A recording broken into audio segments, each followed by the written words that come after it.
Ciao ragazzi, qui è Marchettino e oggi abbiamo 450 cavalli che ci fanno compagnia.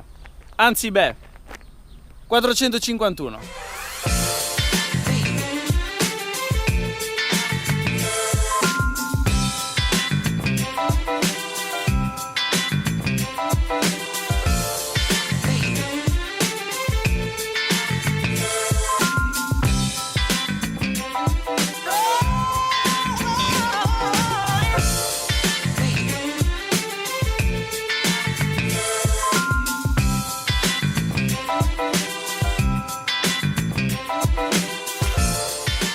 Se vi ricordate, circa un mesetto fa ho avuto l'occasione di guidare la nuova Audi RS5. Purtroppo il tempo a disposizione era limitato, sono riuscito solamente a fare un video in cui la mia M3 praticamente mi ha sfondato i timpani. Se il video non l'avete visto, cliccate qui sopra.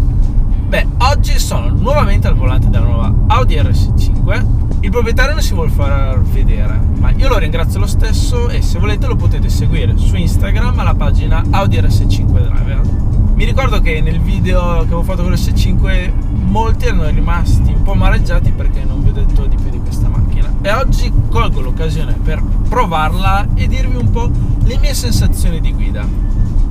Partiamo dal look della macchina: nera, vetri oscurati, i cerchi cromati che danno un bel contrasto.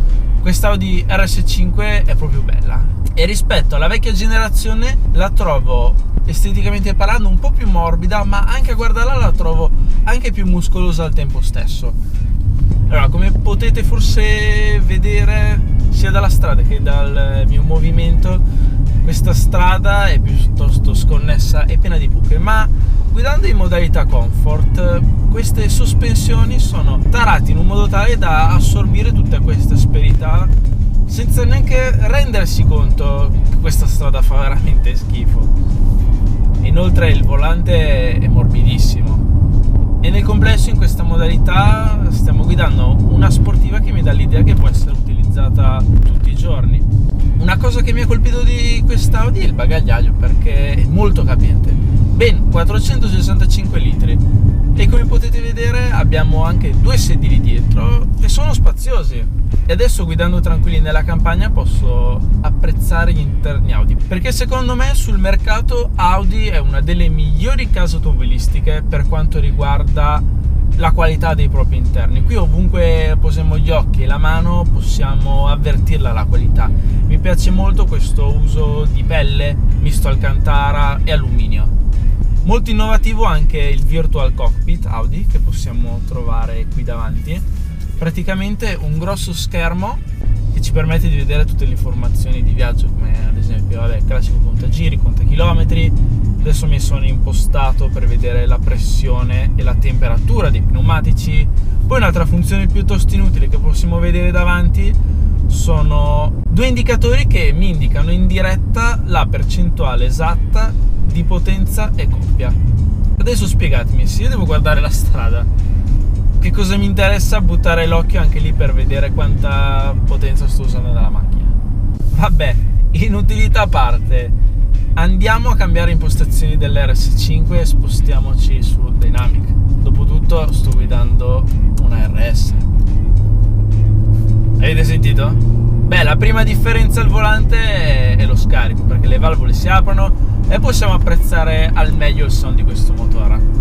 Che, a proposito, davanti a noi abbiamo un 2009 V6 biturbo. Rispetto alla generazione precedente perde cilindrata, cilindri, però acquista due turbo, il che significa che adesso questa generazione di RS5 sviluppa 450 cavalli e 600 Nm.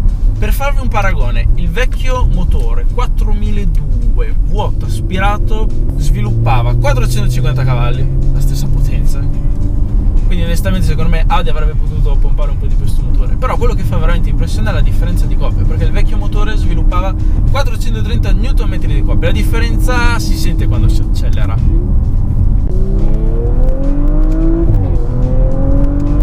Ci troviamo una macchina più agile e scattante.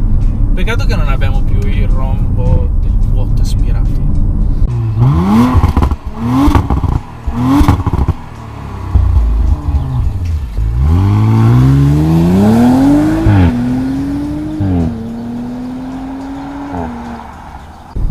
Devo dire, questa RS5 ha l'option dello scarico sportivo che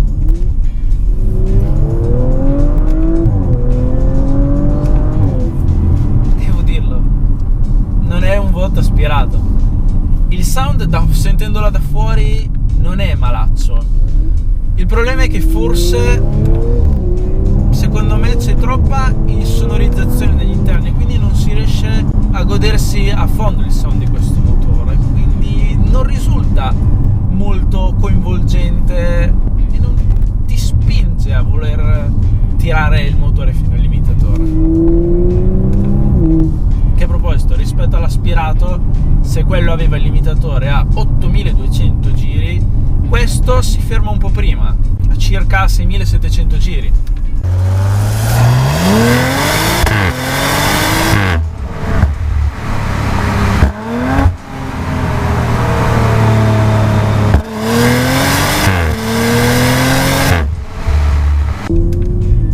È comunque innegabile che questa nuova RS5 con questo motore fa veramente forte. La vecchia RS5 arrivava a 0 a 100 in circa 4 secondi e mezzo e questa ci riesce in ben 3 secondi e 9.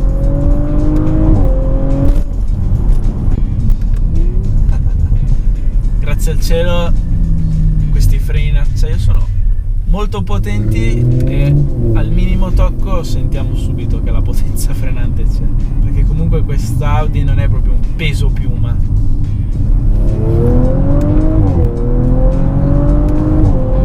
L'accelerazione, tutta questa coppia si sente perché vengo spinto contro questi favolosi sedili che sono come delle poltrone molto comodi e adattivi.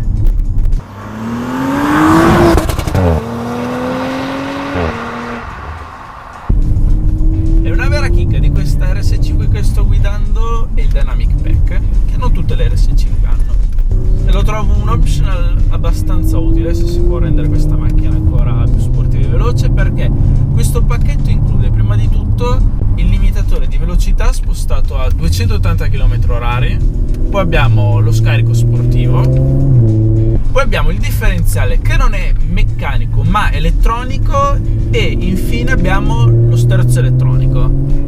Cosa significa? Che con tutto questo insieme di elementi l'Audi RS5 diventa una sportiva ancora più completa e veloce, perché comunque vi ricordo che le rivali dirette di questa macchina sono la C63 e l'M4, anche se devo dire che secondo me la trazione posteriore non si batte.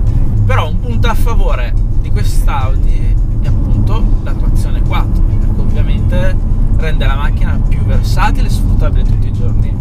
E il proprietario di questa RS5 ha scelto di comprare questa macchina rispetto a quelle altre rivali, principalmente anche perché a lui gli piace andare anche sulla neve.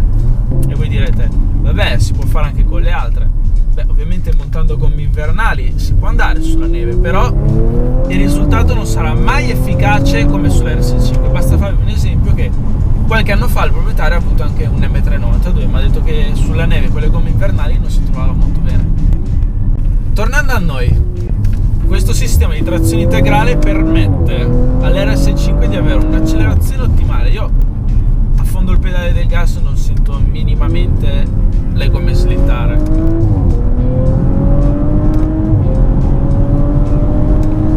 Il che può essere sia un bene che un male. Un bene perché ti dà un forte senso di sicurezza, un male per me perché a me piace andare di traverso.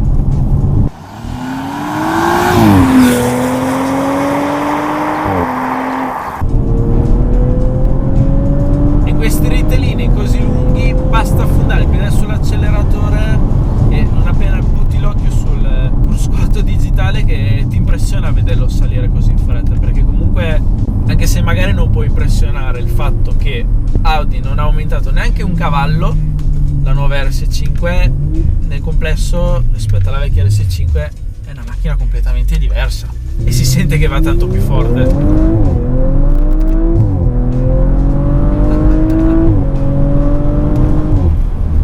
Direi che la C63 e l'M4 se la sognano un'accelerazione così. E invece invece un'altra cosa di cui vi potete sognare di vedere nuovamente sulle Audi, beh, è il cambio manuale, cosa che sulle Audi purtroppo non esiste più da tempo. E sulle RS5 Audi ha montato un cambio a doppia frizione a ben 8 rapporti. E come si comporta? Beh, in modalità comfort le cambiate si sentono a malapena, sono molto fluide e tranquille, come è giusto che siano in quella modalità. Invece su Dynamic la situazione cambia. Premendo queste palette dietro al volante, che a proposito al tatto non mi fanno impazzire, sono plasticose, anche il rumore che fanno non mi piace, sembra un joystick. Rumori plasticosi a parte, questo cambio devo dire che si comporta molto bene in modalità Dynamic, perché le cambiate sono immediate, non sono troppo brusche, come è giusto che siano, perché questa comunque è una sportiva orientata per un utilizzo quotidiano. Allora ragazzi, per apprezzare al meglio questa accelerazione ma anche la trazione dell'RS5, ora proveremo un launch control. Allora, abbiamo messo la cambiata in automatico, abbiamo spento i controlli, non ci resta che premere il freno, andare su dei giri il motore e staccare il piede dal freno.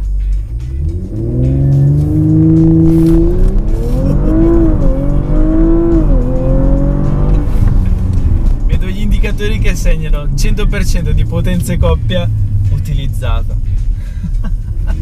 Questa accelerazione è spaventosa. Un motore che ha tantissima coppia e potenza da offrire, però devo ammettere, io sono un nostalgico del suo vecchio V8 aspirato e penso che seppure quel vecchio motore sia meno performante, penso che abbia ancora più carattere di questo motore.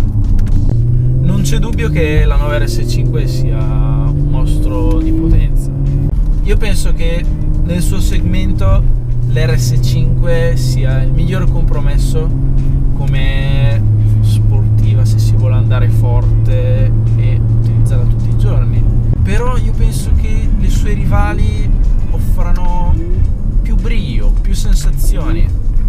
Io penso che con l'RS5 Audi abbia creato una macchina incredibile, perché qui dentro c'è tanta tecnologia, potenza, qualità, però forse Audi in questa ne appecca un po' sulle sensazioni di guida.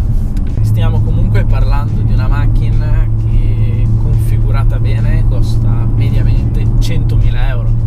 E io vi voglio fare questa domanda, ragazzi: voi con 100.000 euro la comprereste un RS5? Io onestamente mi orienterei su altro. Io ringrazio comunque Audi RS5 Driver per avermela concessa per il pomeriggio. E ragazzi, se vi è piaciuto questo video mettete like, iscrivetevi al canale se l'avete ancora fatto. E come sempre, grazie per la visione. Ciao!